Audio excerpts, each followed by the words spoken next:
Hi dear children, today let us continue another topic in science and technology, that is components of food.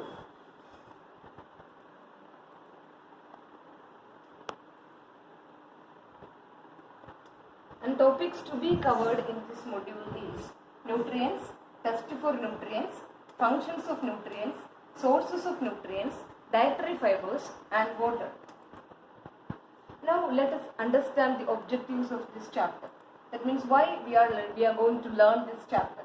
First of all, child should know about different essential nutrients in our diet. Then child should understand the function of various nutrients to our body. Then should realize the importance of including various types of food in the menu. And student understands how to test presence of nutrients in the food items that we are having. And student comes to know about food containing each nutrient. Student comes to know that these nutrients are absent in most of the junk food available in the market.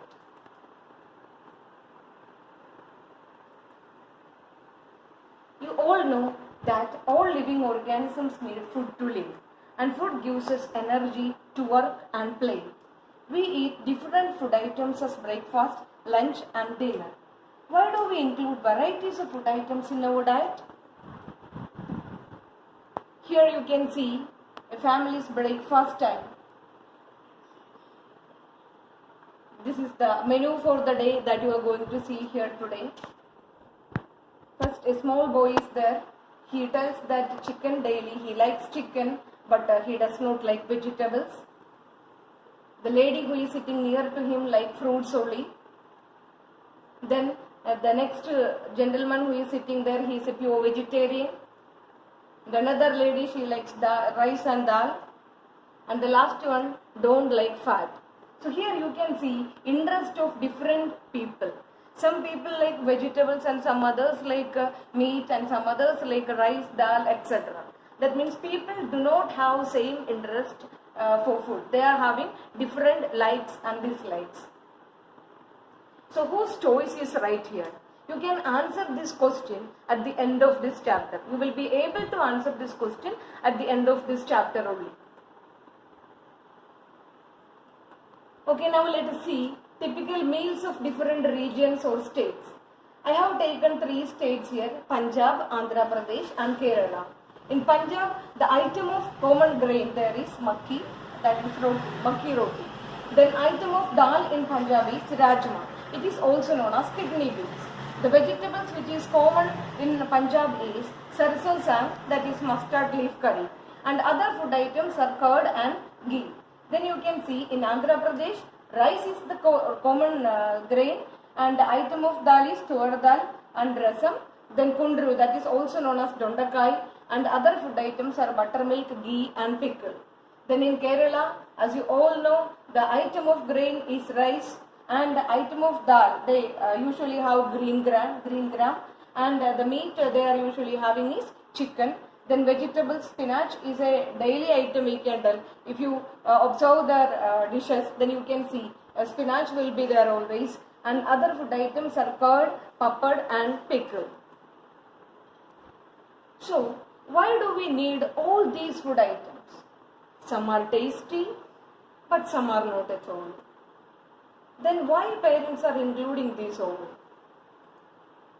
Are these all essential for your well-being? Let's find out answer for all these questions by learning some important topics today. Let us learn what are nutrients actually. Nutrients are the components of food which are present in the food items that we are having. The major nutrients are carbohydrates, fats, proteins, vitamins and minerals. Carbohydrates, fats, proteins, vitamins and minerals are the major nutrients present in the food items that we are having.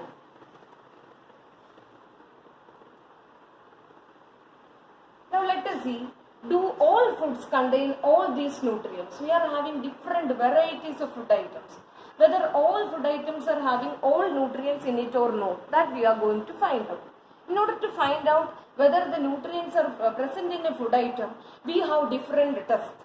And in order to do that test, we have different solutions with us. Some of such solutions are iodine solution, copper sulfate solution, and caustic soda solution. With the help of these solutions, we can find out whether the food items contains nutrients or not.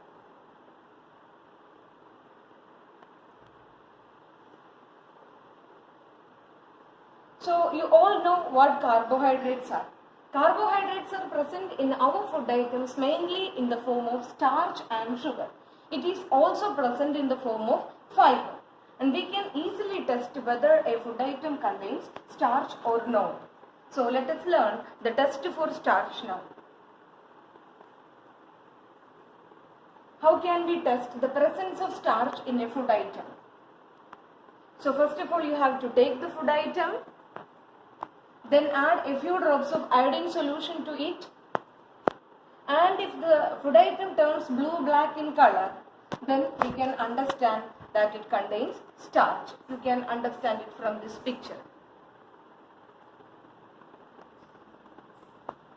So now let us see the test for protein. How can you test the presence of protein in a food item? For that also, first of all, you have to take the food item, then add 2 drops of copper sulfate solution to the food item, then add 10 drops of caustic soda solution to the food item and mix the contents of the test tube very well. And after mixing, if you can see a violet color, that means protein is present in that food item. So here you can see sodium hydroxide, it is also known as caustic soda solution, and copper sulfate solution. Testing arrangement, experimental setup you can see here. And let us learn about this test detail. So first of all, we have learned how to test the liquid food items. That means if the food item is in solution form, how can we test the presence of protein? So first we have learned in a liquid food item how can we test the presence of protein. Now we are checking in solid food particles how can we test the presence of protein. So for checking that, for testing that, first of all you have to take the solid food particles and grind it and put it in a test tube. And after that pour some water in that and mix it well. Then add 2 drops of copper sulfate solution and shake the test tube very well. Then add caustic soda solution. After that also shake the contents of the test tube very well. And if you can see a violet color, that means protein is present in that food item. Now let us test another nutrient, that is fat. This is a simple test for fat that we are going to learn now. In order to check this, first of all we have to take a paper, a white paper. You can take used paper, that will be good, otherwise you may be wasting paper. And wrap the food item in that paper and crush the food item. And when you are crushing the food item, take care that the paper should not tear. And after that, straighten the paper and observe it. When you are straightening the paper and observing it, if you can see an oily patch, that means the paper becomes translucent. You all know what is meant by translucent material. Translucent material means light will partially pass through it, so we can see the other side but not clearly. Okay, that is translucent material. So when we are keeping the food item in the paper, wrapping the food item in the paper and crushing it, and when straightening the paper, if you can see a translucent portion there, an oily patch there, that means that particular food item contains fat. Then let us learn about the sources of different food items. First we will learn the sources of protein. Here you can see the sources of protein are egg, meat, then fish, milk and grains. So not grains, pulses. So in the second picture you can see plant sources of protein and animal sources of protein. Plant sources we have already discussed that it is pulses like Bengal gram, green gram, etc. And animal sources you can see here that milk, egg, then meat, etc. Now nutrients present in some food items. This you have to do. The first three items are done for you, done by me for you, and the rest you have to do. But I have done only 3 tests here. You can do test for starch, test for protein, and test for fat for same food item. Here I have done only one test. You have to do all tests, and only first 3 is done for you by me, and the rest of you have to do as homework and write your observations in your science activity book. So in raw potato, when you pour iodine solution in that, you can see it will be in blue black color. That means starch is present. Second one, when you take liquid, that is a milk, and when you pour 2 drops of copper sulfate solution and 10 drops of caustic soda in it, it will turn violet in color. That means protein is present in that. Third one, groundnut. Take some groundnut, then wrap it in a paper, crush it well, then straighten the paper. If the paper becomes translucent, you can understand that fat is present in groundnut. So you can do the test for starch and test for protein also for groundnut. And I am giving you some homeworks here, that is uncooked powdered rice, cooked rice, dry coconut, uncooked tuvar dal, then cooked dal, a slice of any vegetable, a slice of any fruit, boiled egg, cooked chicken, ice cream. These all things you have to check.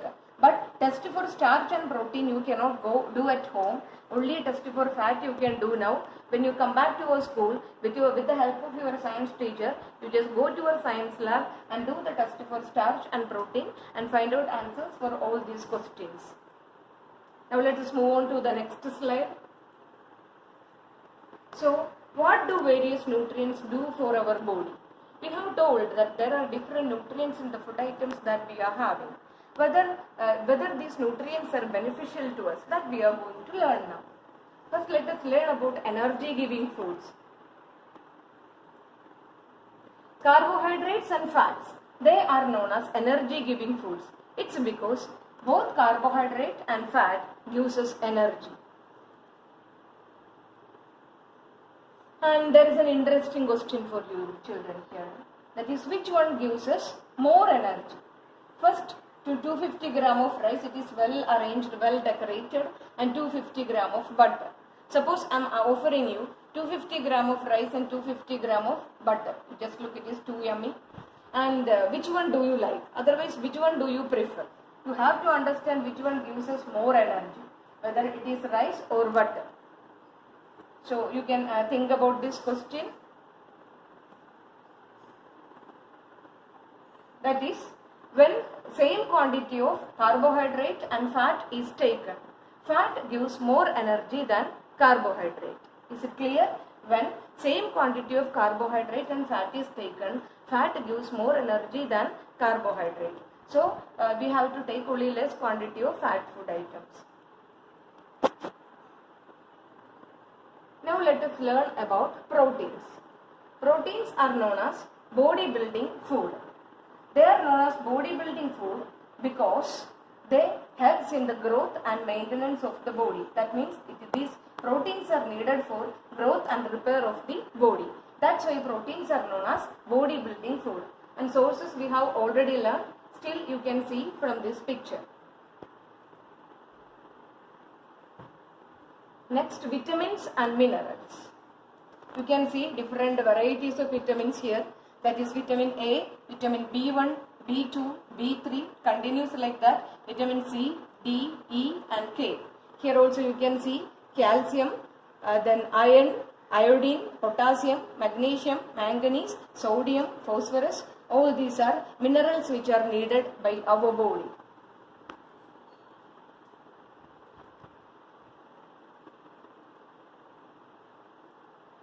Now let us learn the functions of vitamins and minerals.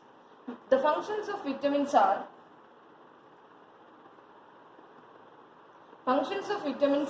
it protects our body against diseases.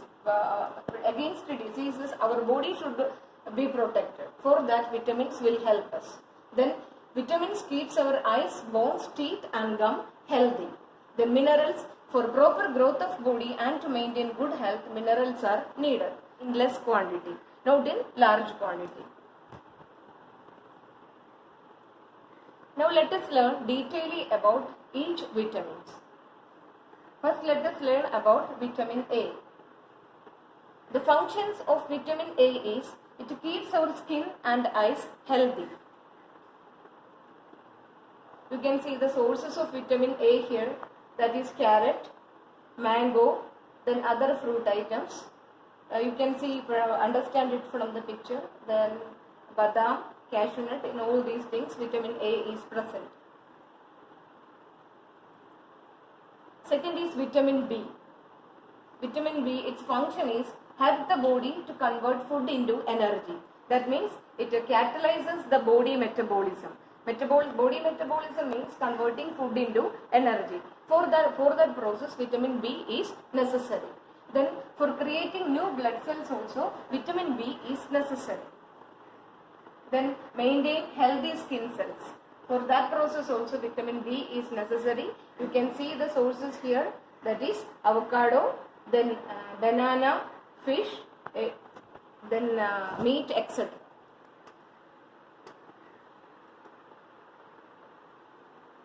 Now let's move on to the next vitamin, that is vitamin C. Vitamin C, its function is helps our body to fight against many diseases. And now let us see the sources of vitamin C. All citrus fruits, that means the fruits which are sour in taste, contains vitamin C. So you can see the examples here, because fruits, you are familiar with the fruits. That means here you can see citrus fruits like lemon, then banana, then you can see tamarind, tomato. In all these food items, vitamin C is present.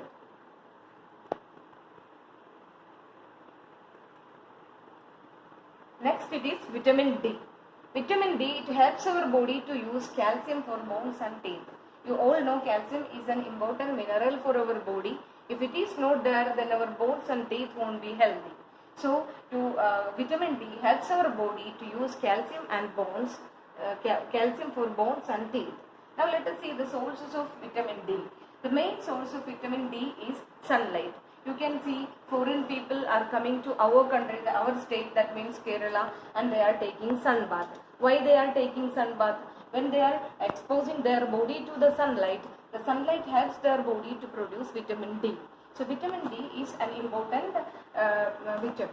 And then let us see, from cereals, butter, cheese, fish and milk, we will get vitamin D. Next it is minerals. These minerals are needed by our body in small quantities only, not in large quantity. The first mineral that we are going to learn about is iron. And you all know the sources of iron, its pictures you can see here, like broccoli, liver, spinach, then other food items also you can see here. And the next one is calcium. Calcium is another mineral which is needed by our body. Its sources you can see, broccoli, milk, spinach, etc. Next mineral is iodine. Iodine, you can see the sources of iodine here, that is seaweeds, sea salt, strawberry, fennel, Himalayan crystal salt, broccoli, etc. Next it is phosphorus. Phosphorus, we will get phosphorus from kiwi, egg, milk, etc. Other sources you can see from this picture. Now, dietary fibers or roughages. The fibers present in plants are known as dietary fibers or roughages. What are the functions of these dietary fibers or roughage? This helps our body to get rid of undigested food. That means helps in the process of digestion. You can see the sources of dietary fibers here. Whole grains, fruits and vegetables contain dietary fibers.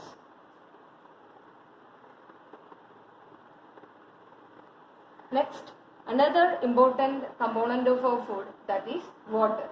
Water is needed by our body to absorb nutrients from our body and to throw out waste materials which is produced in the body in the form of urine and sweat. For these two processes, water is very important. Let me repeat the functions of water: to absorb nutrients from our body and to throw out waste from our body in the form of urine and sweat. The water is available in different forms. That means normally when we think about water or when we hear the word water, only a plain glass of water will come to our mind. But there are some other sources of water also that let us see. Other sources of water are, you can see from juices. The main part of juice is water, then tea, coffee, in all these things water is present. And you all know, so you are used to make salads and all. When you cut vegetables for making salad, if you look at your hands, you can see your hands may be wet. Your hands are wet, it's true. It is because water is present in these fruits and vegetables. So now there are some questions for you to answer. The first question is, which component of food gives energy for our activities? It is carbohydrates and fats. Then which nutrients are known as body builders? Proteins are known as body builders. Then which age category needs more protein in their food? 3 to 12 years, 40 to 60 years, above 60 years. 3 to 12 years is the right answer because it is the growing period of children, and at that time children need more protein for their growth and development. Then the vitamin needed for healthy bones is, 3 options are given, 4 options are given for you: vitamin D, vitamin A, vitamin C and vitamin D. Which vitamin is needed for healthy bones? For healthy bones, vitamin D is required. Then what is the function of fibers in diet? Fibers helps us to get rid of undigested food from our body. That is, it helps in the process of digestion. And there are 2 assignments for you children. The first assignment is, it is very simple one.